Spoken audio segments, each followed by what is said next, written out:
So the debate's been had, people took their sides, but overall, I think Pokemon won in the end. Now, my personal opinion doesn't matter because I already made a video responding to JLuv about this. I'll link it up in the top here. If you're interested to watch it, go ahead and watch it. However, there were a lot of people on the live stream. It was a great live stream, a really good conversation, respectful overall. I think Alex, who again, I will clearly state that I can reason with a lot of what he says, and actually a lot of what he says is really, really based in objective, concrete facts with regards to investing. So I agree, and he did a really good job of defending the position. I mean, that's maybe a stretch too far to say defending the position, but as somebody who also makes investment type content on Pokemon, I thought he did amazing. Now, obviously, I wasn't part of the live stream, even if I was able to be part, which I wasn't invited to. But even if I was, it would have been like 2-3 o'clock in the morning, London time, and it wouldn't have happened for me. I had to clock out at some point. I did ask a few questions via Super Chat, and here are some of the responses. So the first question is where I asked JLuv about a video he made a couple of years ago, speculating on whether or not VMAX Climax was a good investment. So as to whether you should buy this set, pay for it now, pre-order it now, it's a doozy. I'm going to be fully honest with you. This is going to be an extremely hyped set. I'm not trying to hype it up any more than it already is. I'm hyped about it naturally because Dream League is one of my favorite sets. Could be one of my favorite sets of all time. This is, to me, more exciting than Celebrations. This is more exciting than the 20th Anniversary Collection. So personally, I'm going to be going after this set harder than I was on those two. And I think a lot of other people are too, especially the fact that we've got character res. That is going to really amplify things massively. This is going to be a tough one. If you want to pre-order it now, I honestly don't blame you. And I'm going to be fully honest with you. I'm going to be fully honest with you. I have already pre-ordered it and I've paid more than retail. That's because I know what's going to happen with this set based on what happened with Shiny Star V. You have to remember that Shiny Star V was the most popular set of 2020. In fact, I believe it was the most sold item categorically on Japanese eBay last year, or for at least a month or two. So Shiny Star V was wildly popular in Japan. A lot of famous VTubers started opening it. A lot of overseas collectors started opening Shiny Star V either on stream or on YouTube. So if Shiny Star V is anything to go by, I fully expect VMAX Climax to follow in its footsteps. Off the back of those two sets with this is crazy. And yeah, I think this is it's gonna drive people a bit wild. I know, like, I kind of already went in on it because I was like, the secondary market price I paid now is gonna be cheaper than what the secondary market price will be in a month's time. And even if I have overpaid now, I actually don't really mind because I'm really excited about this set. That's me, honestly, telling you what I've done. I'm not saying go and do that, but that's where I'm at. That's where I'm at the moment with this set. This was the question, and here was his response. Bazlo says, Jay, you remember your VMAX Climax video told, should you invest in VMAX Climax a month before it release? You also expected VMAX Climax to follow in Shiny Star V's price rise, prediction or not? Good call. So I have historically got a few videos talking about investing on my own channel. You'll see it's not the thing that I focus on here, but I have spoken about it primarily on the Japanese side. I don't really talk too much about English. But yes, I do remember that video. If you got questions about it, shoot them. Now, fair enough, he tried to answer the question, but he kind of focused on the fact that he was talking about, he has made a few investment videos about Japanese booster boxes, Japanese product. That doesn't deflect from the fact that, and I know the conversation surrounded a lot around XY era boxes in English. However, his initial video that I responded to, and the one that he was somewhat questioning investment channels, was also focused heavily on Japanese 151 and the reprint.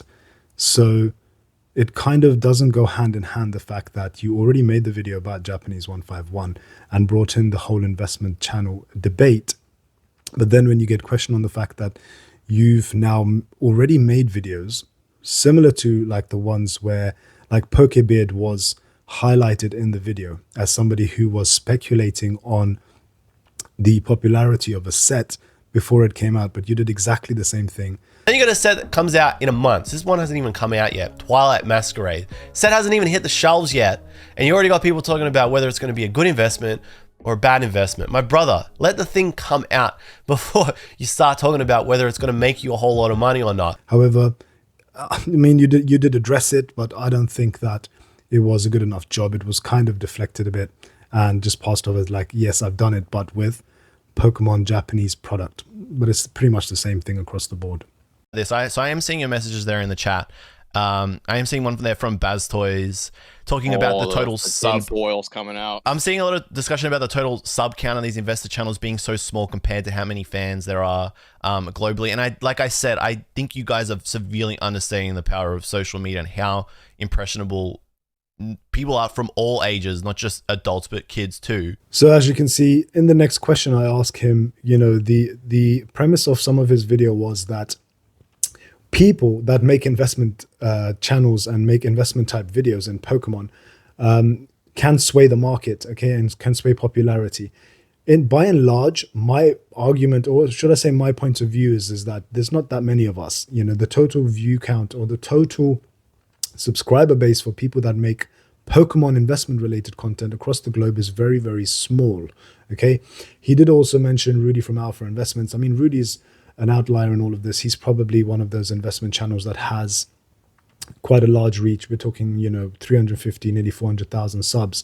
But really and truly, when you think about the fact that there's millions of people, millions upon millions of people that collect Pokemon, some who don't even look at YouTube, some who don't even know we exist, to propose that we have a sway on the market, again, I respect his point of view, and I respect the fact that he thinks that we undervalue ourselves in that way, or that we underestimate our power. I mean, my channel, as you can see, is very, very small. But even like Alex from Nostalgia Nomics, as an example, Colin from the Poke Office, all of these channels, like, the grand subscriber count is so little. Perhaps there is some influence, but really not enough to push booster box prices from sub $100 to over $1,000 in a short space of time, as we've seen with Evolving Skies. But I mean, I'm not going to try to clutch at straws here and try and make an argument about something that is neither here or there. But I mean, I got my point across, and it was quite well articulated by some of the other content creators who featured in the live stream. Baz says the main issue, and I speak on behalf of all the investor bros here, is that you said we don't actually believe what we talk about. It implies deceit. Perhaps you should clarify what you meant by that. All right, that's a pretty good trigger to go where I wanted to go here. This was what I said. Sorry, not you guys. I said this, right? At the end of my video, or at multiple parts of it, I said, I feel like investing channels don't really believe what they are saying on their channels, right?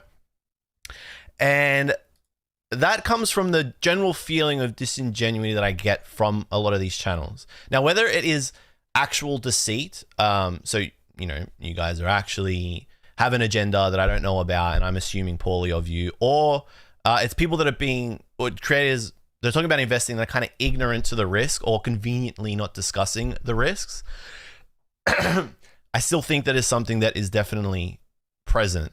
So a little bit, just to rewind just a second there, and this has been spoken about a lot here on the stream so far, is that there's a lot of sword and shield out there. I think we lost Colin. He'll come back. There's a lot of sword and shield out there. Take a phone call for work. 1 sec. No stress, dude. So there's a lot of sword and shield out there. We know that there are billions of cards being printed now. There's more than ever, period. Like, we know this for a fact, right? It's come directly from TPCI. So with there being so much supply out there, and the question I kind of want to ask you guys here today is, how can you confidently suggest to your viewers and create content about this? How can you confidently say, like, it's just going to happen again? It's just going to go up again. Like, everything always just goes up. Now, the next issue I had was the fact that okJLuv did mention in several parts of his initial video that I responded to about the fact that as content creators, we don't actually believe what we're saying. So I wanted to get him to clarify that position. And I feel as if, again, this was somewhat deflected. He did try to answer it, but then I hate to say backtrack, but kind of didn't address the issue, and then said, like, what data can we go on, especially with sword and shield and that sort of thing. And again, Alex did a great job at trying to articulate exactly the fact that we do believe in what we're saying, because a lot of what our content involves is statistics, is data, live data that's been available. All data in any markets, the stock market, the crypto market, any charts that you look at is information, and it's data that has already happened. Okay, it's data from the past, and you can only look at past performance. And in the same way, on the other hand, we also have the fact that most of us, and I'd hope most investment channels, actually do put their money where their mouth is and actually buy these things. You can see over my shoulder, I mean, these are not all my boxes, but I've just got a few here to, you need to have a few boxes in the background to be great at this thing. But we put our money where our mouth is. Sometimes we suggest things that perhaps we're not buying, but me personally, and I think a lot of the larger investment channels and investment bros are actually putting their money where their mouth is and believe in these products and in these booster boxes that will make you money in the long term. I mean, I have a good portion of my net worth in Pokemon, so I do walk the walk, if you say. I mean, I'd say at this point, at least like 35% of my total net worth is in Pokemon, most of that being in sealed product. And that actually brings me on to this final clip of CTR, Cool Trainer Ryan, who came in on the stream right at the end, which was amazing. Good to see him come in and give his 2 cents as well. He did allude to the fact that he did invest. He has sort of invested. I mean, collecting and investing, there is definitely an overlap between the two. I collect, so I'll give you my perspective. I collect hoping that it will be a good investment, okay? I enjoy it and I like it, but I would also like to see capital appreciation over time. So that's my perspective. And I would always tell people to do it that way as well, okay? CTR did come in and he spoke about a point where himself and PokeRev bought $90,000 worth of blister packs that later, which were worth at $10 a pack, which later on went to $150 a pack, which is astounding. And he's made money from it. And overall, it was a good balanced discussion. And it was good to get his point of view as well, because I get the feeling from Ryan that he's not really an investment type guy. I think he just loves the hobby, much like all of us do as well. And maybe investment is not his primary thing, but it has helped him, as anybody that follows him, to be able to purchase a property. He said it many times. He has Pokemon to thank for his some of his financial success, notwithstanding that he's obviously successful in his career as well. It's not like that possibility wasn't a realistic idea like it is now, right? Yeah. Now it's a realistic idea that like some sets could go up like that, like we see Evolving Skies, right? 100%. Back then it wasn't an idea. Like, yes, I was buying, but I was buying to like be able to sell and make a little money. Were you ever buying stuff to buy it, hold it for a year, and then sell it for like $10 rather than $5? Yeah. That's investing. That's technically investing, right? Technically 100%. Yeah. Like, I mean, I agree with you though. It's crazy because Pokemon should never ever be like seeing a booster box that's 2 years old go from $150 to $800. That's ridiculous. Crazy. So in parting, JLuv, thank you again for putting on the live debate, for bringing on everybody, for hearing everybody out. It was a good, healthy discussion. There's no hate from me towards anybody. I enjoyed the conversation. I watched it way longer than I should have. I hardly got any sleep that night, but I enjoyed it. I hope you guys all enjoyed it, and I hope you enjoy my take on the debate that took place. Maybe in the future, it'd be great to jump onto one of these live streams as well, because I did want to say a few other things, talk about other things. But, there was already quite a few good content creators on there. Colin, did a great job as well. Nostalgia Nomics, and the third guy, I can't remember his name and I apologize, but, some really, really good valid points from everybody across the board, including Cool Trainer Ryan, Opossum himself, and Julian okJLuv as well. So guys, if you like the content, make sure you slap the like button as always. Make sure you subscribe. Leave your comments down below about what you thought, and I'll catch you on the next one.